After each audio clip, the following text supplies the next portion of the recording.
Get ready to get ready. Coming to you live from the MFG studios in the heart of America's summer golf capital. We help you play better golf. It's time to get your game on and take it deep. This is the Mike Fay Golf Show. Here's your host, Mike Fay. Okay, welcome to today's show. Pretty excited about our topic today. We have Mr. Helman. How you doing, Jay? I'm doing great, Mike. Thanks for having me on. Absolutely. One of Canada's best golf coaches and our very special guest is Mr. James Hong. How you doing, Mr. Hong? How are you guys? Great. Doing good, my friend. Mr. Hong, let's see, what have you done? You've done some great things in your career. GRAA, top 50 for what, the last, how many years? 3 years? I think this is the third year, yeah. 3 year. That's fantastic. Yes, indeed. And also a U.S. Kids Golf top 50 lifetime master kids teacher. So you are awesome. Absolutely fantastic. Yeah, it makes your head really big when you get all those awesome awards.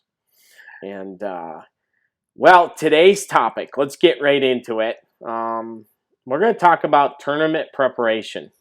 And I think we don't talk about it near enough, do we, guys? Getting ready. No, not at all. Not at all. We hear our students going to tournaments, things like that, or, I played a tournament. If we're not involved in what happens, a lot of times we're missing out on playing the best we can, right? Absolutely. It's I think what you hear a lot of is just swing talk, what to improve on their swings, and not a lot of lead up to tournament play, how to get the person in a better frame of mind or a little bit more trust in their game. So I think it's definitely something that's an important topic to discuss.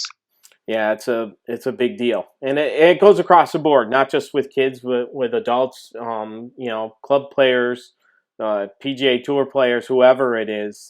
This topic is pretty important, and some of these questions are going to be really, really good today. So we are pretty excited that you guys tuned into the podcast. All right, first question. How do you gain confidence to play in tournaments, Jay? I know a lot of times we got players and they're like, oh, I don't want to play in a tournament. I'm not good enough to play. Sure. So, that comes with fear. Obviously, the player is afraid of failure, and we want to make sure that they're prepared to go play in a tournament versus just signing up and going to play. So what I do with players is I will try and make sure that, we sit down, have a meeting, go over some of their things that they need to work on leading up to it, probably 2 or 3 weeks in advance of a tournament, because not everybody plays in tournaments, every week. Some players do, but that's one of the things that I do. And then make sure that they play rounds that they can build confidence in. So let's say it's a junior player and they're used to playing the blue tees, which is sort of the men's tees. I'm going to make sure that they go up and play the reds and try and make some birdies. Get the ball in the hole, and build some confidence through some play. We also have an academy course at my facility, so I will get them to go down and play that. It's a par 3 executive, but there's some really long holes. And when I'm down there, I make sure that they only tee the ball up twice on that golf course. So I say there's 2 par 3s in the front 9, 2 par 3s in the back 9. So if you whip around twice, then you're essentially playing the ball down on every other hole with irons into the green, like it's a second shot or a third shot. So they can build confidence through that kind of play, rather than trying to go out and from their regular tees. So they'll let's say they shoot 70 or 68, or they shoot 2 or 3 under par on the par 3 executive. You still have to get the ball in the hole. So those are the things that I would get them to prepare for, and try and build some confidence through that kind of play versus just patting them on the back and say your swing looks great and all that kind of stuff, which is something you can do, but we want to make sure that they can get the ball in the hole and make some birdies and score. Yeah, I think just getting out there and getting started and playing is a big deal to building confidence, right? The more tournaments we play in, the more confident we are. What do you think, James? What are some things that you find that help players gain confidence, even just to test themselves against other people? Yeah, I think a lot of what Jason said is really good. I do a lot of similar stuff where leading up to tournaments, I'll put a lot of the kids at, let's say, 50 yards, 75 yards, because chances are that's where they're going to find themselves a lot of the time. And so just getting themselves comfortable with those situations, uh, and scoring, getting them to say, all right, from this situation, I want to see if I can get up and down 3 or better, 2 or better, 4 or better, just depending on the scenario. And nothing really long, just like what Jay would do. I would put them shorter distances and then have them work their way back. So we also have a 9-hole executive course, so I might tell them on a couple of holes, or I'll put markers out there. You'll see an orange cone or something at 50 yards or 35 yards. And I won't put it in the middle of the fairway. I'll put it in the rough. I'll put it in the trees, something like that, and just make it tough for them, but give them a sense of what they'll probably be experiencing when they go out there. So that way, they're going to feel more comfortable when they inevitably are going to be in those scenarios. So that's one of the things that I do. Yeah, situational practice is really good, because if they don't get into a bad place and they know how to get out of it, then they're going to be be a little bit paranoid and not scared in that situation, and then maybe make wrong decisions, and then wrong decisions usually are compounded by bad execution, which end up in bad results, which ends up in a big score. So mostly it comes from a poor decision trying to hit the hero shot when they really shouldn't try. And I know from feedback and post-round experiences, a lot of the kids are always telling me that, yeah, that stuff we did really helped out. I felt really good. I felt really comfortable. I didn't have a problem with that. And what I really liked was the fact that they didn't really talk about how, yeah, they still scored poorly, for instance. They talked about how I felt comfortable in the situation. I may not have always pulled it out, but I wasn't scared of it anymore. And I think that's a big stepping stone, as you were saying, Mike, about just gaining more experience as they play more. Yeah, because ultimately, we want this to be a fun experience, right? Right. And how many people we were talking about last week, right, James? Like you were saying, I was really nervous, but it was fun, and Yeah. that's what we want it to be. So the more prepared we can be, just like today's topic, just being prepared, and doing those things, putting yourself in that situation, absolutely helps. So, all right, next question is: do you do anything special the days leading into a tournament? What do you think, James? What would you do that might be a little bit different than some other Well, I days? know. Yeah, I know that a lot of kids, what they do, and their parents as well, is they're suddenly hustling and bustling for lessons. Oh, we're flying out on Thursday. We're flying out on Friday. Can we get a lesson? And you can talk to them about how that might not be the best idea. So, but inevitably they're going to be, no, no, no. They want a lesson. They want a lesson. So I'll book the lesson, and it's more of a coaching experience rather than an actual technical lesson.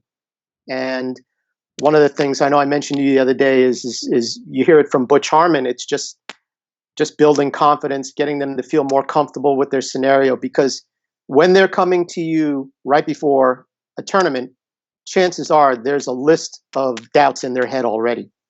I didn't work on this enough. This might still be the problem. I might still be hooking it. All of those things. So what you're doing is actually kind of calming them down and going, no, no, no. Remember, we talked about that, and you're doing fine with it, and you know how to handle the situation. You're good, and it's a coaching, it's a pump up, so to speak. Sometimes it's just a minor tune up. Yeah, you're just a little bit more this way, you'll be fine. Ah, there you go, you got it, no problem. Yes, yeah, small things can make big changes to confidence level too, right? Going into the tournament, we really want to mess our students up too much going into it, because it is what it is, right? It is what it is, and I know that we want to rush in and go, hey, I got to study for my exam. Yep. you know, right? But like you said, not changing too much, but you know, pumping them up, getting them ready, Yeah. getting them confident, right, Jay? Yeah.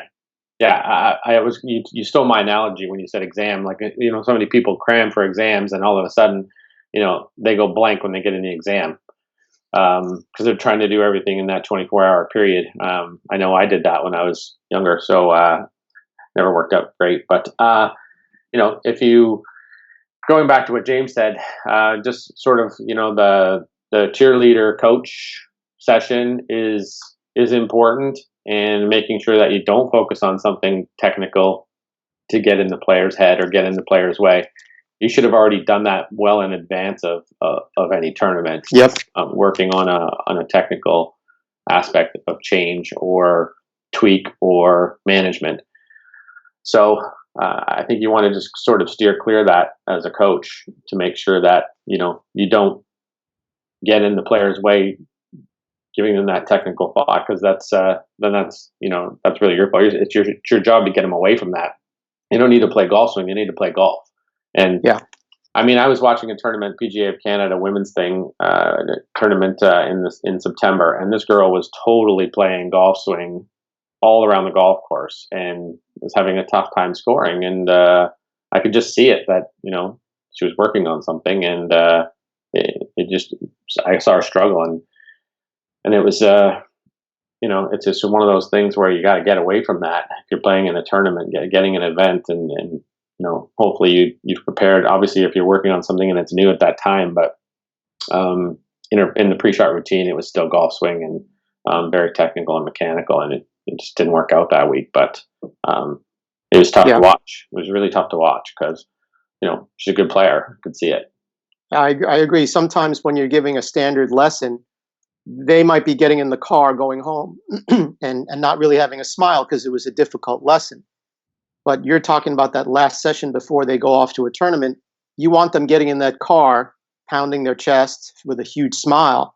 And so it's, like I said, it's not necessarily a lesson. What I might do is I might just take them out on the course. And I don't want them actually being conscious that it's a lesson. I want them to come and it's almost like they're having fun. So we might go out and play a few holes.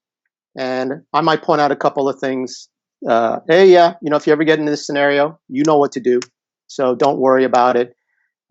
Again, going back to the analogy of the test, what we're doing in a sense is that teacher who does that final last day before the test. Hey, let's summarize everything we've gone through. Everything. Maybe you've had study sessions throughout the week or so, or a couple of weeks.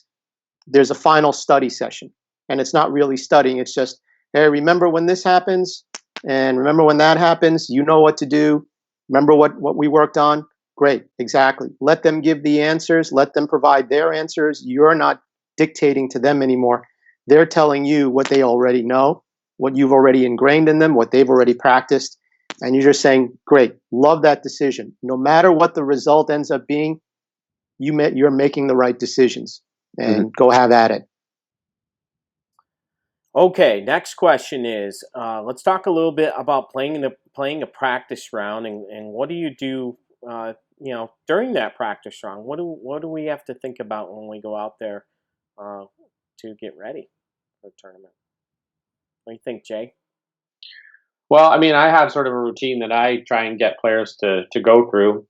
I don't like them to hole out in any practice round on any hole. If they're putting for a birdie, I really don't want them to putt. I want them to go to a different spot on the putting green. I think it's fairly critical because what happens is that player, if they miss that birdie putt, will sort of remember, oh, I missed a birdie putt here in the practice round. So mentally, they're in a negative state. So I don't like them to even putt out when they're playing in a practice round, unless they're playing a match against somebody. But I would rather have them not do that. So that's one thing I would make sure that they don't do. And I want them to chip around, all go around a circle on the green, 1 through 18, and hit a few chip shots from each spot. And then I get them what I call sort of like the dice putting challenge on the green. So if they can make a figure 5, So you know what 5 looks like on the dice, right? So they go all the way across, sort of kitty corner to the green, kitty corner to the other side of the green, and basically a square up, square down, this way, that way. You know what I mean? So they can get the reads from all positions on the green. I would rather have them work around the green more than from the tee, obviously, and fairway in, depending on the level of player and what kind of tournament they're playing in. But even with juniors, that's one thing that I would rather have them stick to is work more on the greens and around the greens, hit a few bunker shots if they need to. Where are they going to miss? Where's the safety zones? Where's the safe side on that particular hole or particular entrance into the green? So those things are the critical things that I have them focus on when they're on the golf course. I can remember as a kid before we had, Bushnell and laser yardage finders and all these things. We bought a wheel that I would wheel around and find out how far things were from certain trees or whatever, and make my own yardage book.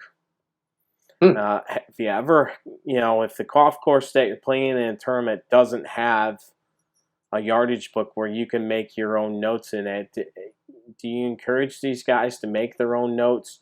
Let's say on a par 3, it could be, the green could be so big that it could be a 8 iron up to a 5 iron at some times, right? What do you guys think about that, about yardage books? Yeah, I like them. A lot of times what I'll tell my students is that see if the golf course has yardage books, whether it's available online or there are a lot of courses where it's available right there in the pro shop, is to get one and then kind of leaf through it, get an idea of what it looks like. Even before that, a precursor is maybe going online, seeing Google Earth, or if you're going to the golf course website, they might have the yardage books right there online, and getting yourself comfortable with each hole and seeing what it looks like. And then when they're going out there and playing, just continuing that process. But definitely, yeah, yardage books are a good thing to have. Yeah. What do you think? I think also talking to your friends, other people that have played the golf course before, getting some of their opinions might not be a bad idea. And finding out, is this course long? Does it play short? Is it hilly? Whatever. Especially when you've never been there before. Going out playing a practice round and I think just seeing it is a big deal. Jay, I love that idea, not putting out, because then you expect, I birdied this one before, I can do it again. Or I made, double bogey on this hole before, it's a really hard hole. That's not really a good idea, right? So no, because it's future positives, past positives, or past negatives, or past positives. We don't want them to be in any really of those places. They need to be in the present to be able to play, right? So it's nice if they have confidence if they make the birdies all the way around, but you don't want them to think that, okay, I missed 5 birdie putts in the practice round. So, they're going to sort of remember that. Hopefully they're good enough, to forget it, but that's not always the case. So, because we've had an experience, and it could be from the same position, right? Exactly. Knowing which tees you're going to play from. When you go out there, knowing the yardage of the total golf course, conditions of the golf course, finding out all those things. Those are all things that, you need to figure out. And the weather, of course, when you're playing it. From day to day, a golf course can totally change. So whether it's pouring rain out or sunny and dry the next day, the green speeds can be totally different. So just being prepared and being ready. All right, next question is, how do we handle tournament expectations? How do we handle going out and saying, okay, I know I can do this on this golf course. What do you do? What do you think, James? Well, a lot of times what I'll tell my students is don't be afraid of the failure side of it. And like we talked about it earlier, that everyone's always afraid of making mistakes. They're afraid of having a bad round. They're afraid of being embarrassed in front of everyone, what other people are thinking. And so one of the things that I'm always talking about with all of my students is that this game is designed for you to fail, not to succeed. And once they understand that, like, what's a perfect score on an 18-hole tournament or 18-hole round even? It's 18. That's 18 holes in one. Who in their right mind is ever going to get that? So when they understand that the game is wrought with failure, that it's bound to happen, even on their best days, they're going to hit a handful of bad shots. And when they embrace that, they tend to attack the round a little bit better. And they're not worried. And I like the fact that even when they come back after a round and they didn't play so well, they don't look like they're about to blow their brains out. They're just kind of, yeah, I just didn't play well. I didn't play well. I knew what my problems were, just couldn't figure it out. I'll work on it now. So, but I think it's the fear factor that we overcome more than anything else with tournament preparation, tournament entry. And so one of the things that I mentioned to you the other day is when you stand on the first tee, enjoy the attention. You know people are going to be watching you. So stand up there, be a bad actor, kind of look around, absorb it, have a smile on your face, and just be like, hey, buddy, you're not looking at me. You better be watching me. Enjoy that. Be a bad actor. Be a ham.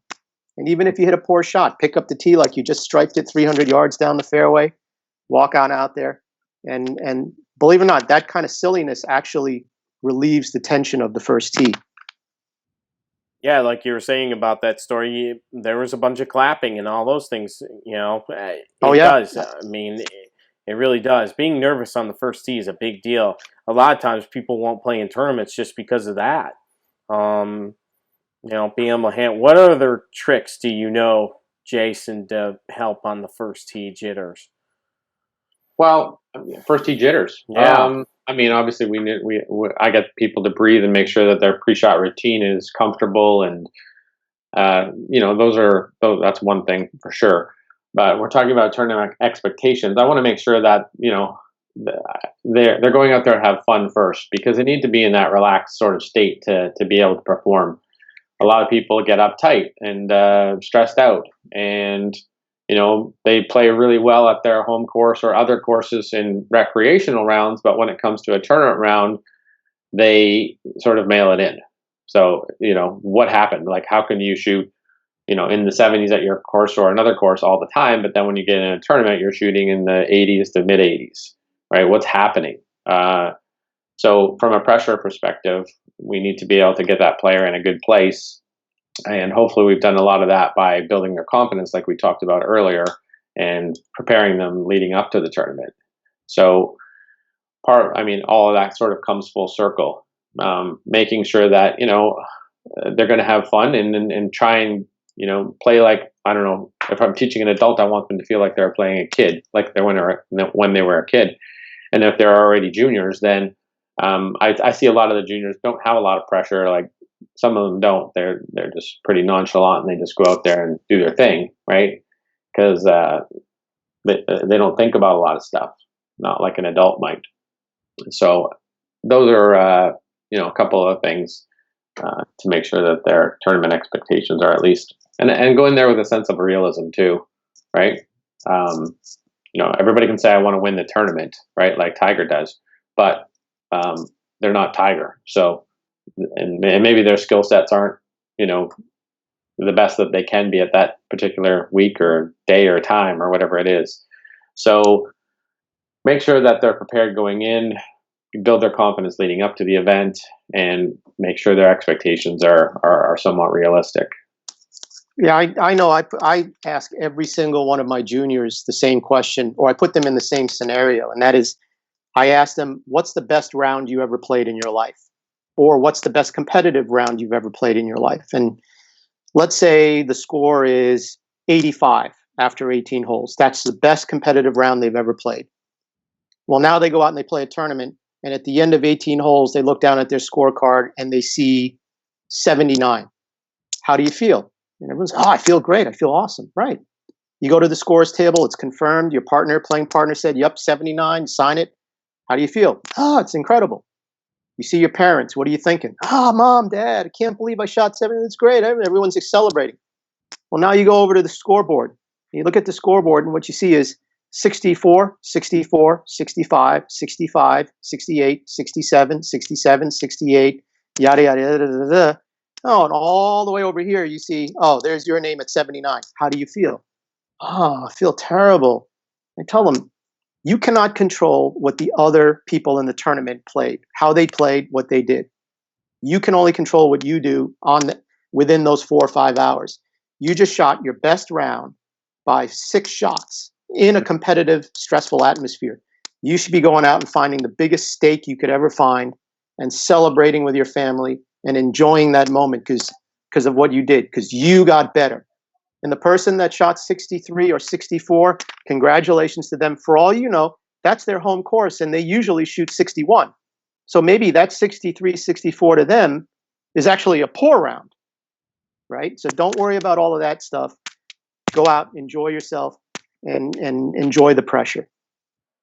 Yeah, I think, one thing I try to do is set a target score for myself and what I think I can do on a certain golf course. What do you guys think about that? Saying, all right, this is what I'd like to do. And, if I get better at that, fantastic. If I don't, I'll be disappointed and we continue to work on it. But each person, like you said, James, is different. Their situations are different. And also how they feel is different. One person might say 79 is awesome. And another person says, that's awful. Right. Have you ever tried to do that where you pick a score and say, okay, for the tournament, it's going to be 4 rounds. If I shoot 4 under, I'll be pretty happy. Something like that. Or whatever it is. Or average 80 for 4 rounds or 2 rounds or whatever, tournament, scores that you shoot. Acting like that and being able to be prepared like that. All right, last question is how to handle nerves on the golf course. We started to talk about a little bit. What do you think, Jason, about being nervous? I think it's a good thing. I think if you're not nervous, you're not ready to play. I mean, if I go play with members at my club, and I've played with them before, I might be a little nervous, but not as nervous as I'm going to be playing if I'm going to be playing with 2 new members standing on the first tee in men's night. Their expectations of me are pretty high because I'm the director of instruction, whatever it may be, and I'm a pro. So they all think I'm going to go shoot 65, 66. I'm going to shoot lights out.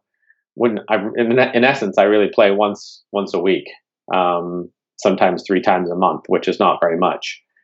So I have a sense of realism when I'm playing that, I try and keep it respectable in the 70s all the time. And, those are, I try and, I'm definitely nervous on that first tee when there's two new members there. I try and pump it right down the middle. I'll just go through my pre-shot routine, and I'm pretty good at zoning everybody out that is in my group and focusing on that particular moment and just getting the ball in play. And if I get off the first tee with a great shot, then that's all I really want to do. First couple of holes and just sort of get the nerves out, because I do know those people are expecting some good shots out of me, and they want to see some good golf when I'm playing with them. So for me, I'm just going through my pre-shot, making sure that I breathe properly and get rid of some anxiety or any tension that I do have. Which I definitely do when newer players are there, newer members, and then a little bit of butterflies in the stomach when I'm playing a match, and generally through the first 3 holes, I think just trying to stay calm on the golf course is one of the key things, and I try and do that or calm down through the first 3 holes. So I would transfer all that over to my players and students as well, and I go through all of that with them if we're preparing for a tournament. Yeah, butterflies is good, right? It means we Sure. care. It's great. Yep. Yeah. What do you think, James? Yeah, sometimes when I hear somebody tell me that they're not nervous, I wonder if that's actually inherently a sign that they know they're not prepared. Mm-hmm. So It's like someone saying, again, going back to the school analogy, well, I know I'm going to fail because I didn't study. So why worry? So I think that the nervousness is a good thing. It's a sign that you are prepared and you want to see how it holds up in real situations. So I'm always talking about that. Just embrace the nervousness. You're going to be nervous. This is not a fairy tale. This is reality. Your stomach will be churning. So again, breathing techniques. Just make sure you're breathing, deep breaths. Even sometimes trying to show them how to breathe. Inhale through the nose, exhale through the mouth. Feel the stomach expand. And sometimes when they're focusing on actually the technique of proper breathing, it takes their mind off of all of the other distractions. So I mean, I remember one kid, he came out to me, "Hey, I was breathing and I forgot what I was doing," and that actually made it better. So that'll help you out. Drinking, making sure that you're drinking your water, staying hydrated.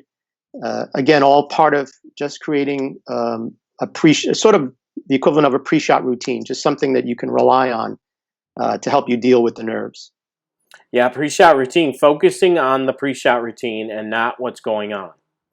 And, you know, if we can have a good solid one and being able to pay attention to that, that can help you get over the nerves.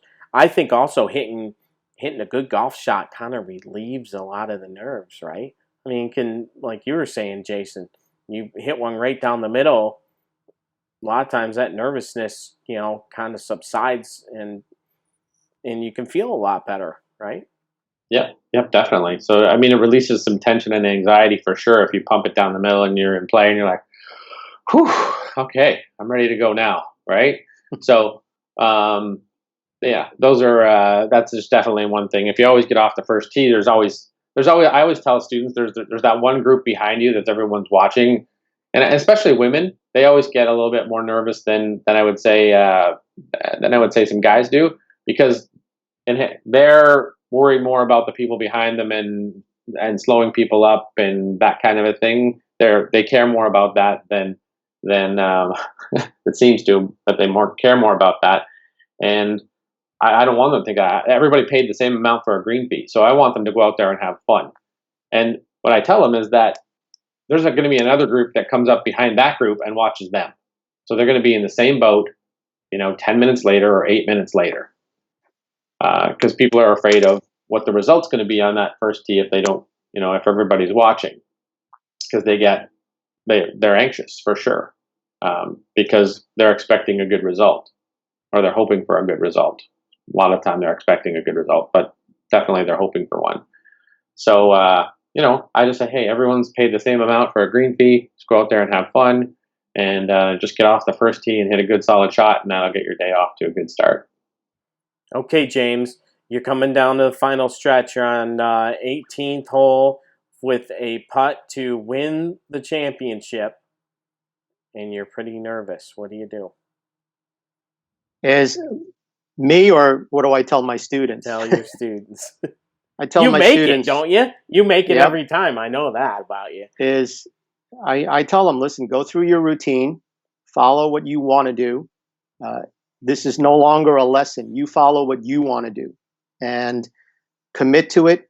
Tell yourself you're going to commit to it and go through it. It's not that you actually make the putt in the end. It's that you committed to it, because are you going to be successful 100% of the time? No, you're not going to be. No one is. But you'll find out that you will be successful at 95% of the time, 90% of the time, whatever it is, by committing to your shot, your routine. That putt that you're talking about on the last hole, that might be part of that 90-95%. So when you don't commit, your chances of success drops substantially. So which would you rather have, a 50% success rate or a 90% success rate? I choose the 90 every time. And I always use the story of Nicholas when he was asked about he never misses a putt on 18. And the reporter kept saying, well, I remember this one you missed and that one you missed. And Nicholas finally said to him, I didn't say I made the putt. I said I didn't miss it. He read the line, he committed to his putt, and he putted it. And as soon as he stroked it, he said, I did. That's exactly what I wanted. And just because it didn't go in the hole doesn't mean I didn't do my job. And I'm always talking about that story. And I think that's really important for the kids to understand. Yeah, that's a good one. Super good one. Well, we're going to wrap things up. Thanks so much, you guys, for spending some time today with tournament preparation. Thanks, James. Thank you for having me. It's a pleasure. Absolutely. This was fun. And Jason? Thanks, Mike. Absolutely. As usual, you guys can check out the MikeFaygolf.com website with all our stuff about the show. And thanks so much for subscribing on iTunes and YouTube. Have a super day, guys. You too, guys. Thank you for listening to this episode of the Mike Fay Golf Show. This has been a Mike Fay Golf production. Follow us today on Facebook, Twitter, and Instagram. We are Mike Fay Golf, Team MFG.